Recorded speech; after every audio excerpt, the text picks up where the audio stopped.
Alright, my name is Mike Coberly. I'm going to be sitting here trying to discuss and demonstrate how technology impacts and is used in my industry. But first I want to talk a little bit about the history of computers. Why buy just a video game from Atari or Intellivision? Invest in the wonder computer of the 1980s for under $300. The Commodore VIC-20. Unlike games, it has a real computer keyboard. With the Commodore VIC-20, the whole family can learn computing at home. Plays great games, too. Under $300, the wonder computer of the 1980s, the Commodore VIC-20. Coming soon, Commodore brings you Gorf, the Wonder arcade game, and Omega Race in home versions. The development of the modern-day computer was a result of advances in technologies and man's need to quantify. Papyrus helped early man to record language and numbers. The abacus was one of the first counting machines. Some of the earlier mechanical counting machines lacked the technology to make the design work. For instance, some had parts made of wood prior to metal manipulation and manufacturing. So basically what I'm trying to get at is the fact that computers back then would not be able to help us out in any way to how they help us today.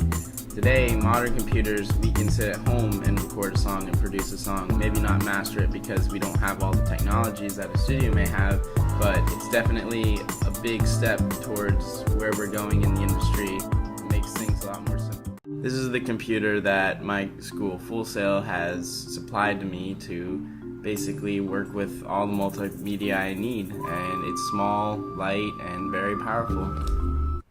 Alright, so now I want to talk a little bit about how we progressed in the era of studios. You know, we went from these older studios, obviously you can tell the sound quality is different, a lot, you know, definitely not as good as today's, but I mean, look at the technology, you know, it's nothing compared to what we have today. So, here's a little bit of a video for an example of the sound quality and style of how studios used to be.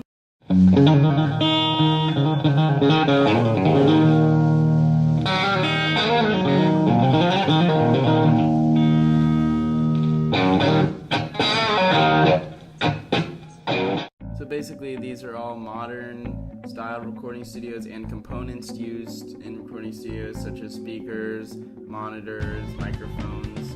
I have some pictures of some older microphones and some newer microphones, condenser mics, and then non-condenser mics. The idea of a recording studio is basically a facility for sound recording. Ideally, the space is specially designed by an acoustician to achieve the desired acoustic properties.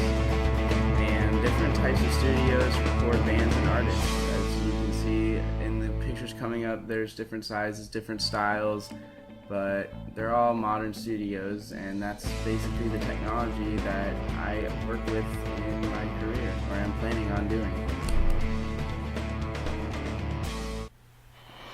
So this is pretty much going to conclude my podcast. Hope you enjoyed the video. The technologies in this video, I mean, such as recording studios and computers, microphones, any necessity needed to make any recording, basically thanks to the technology nowadays. We're grateful for it.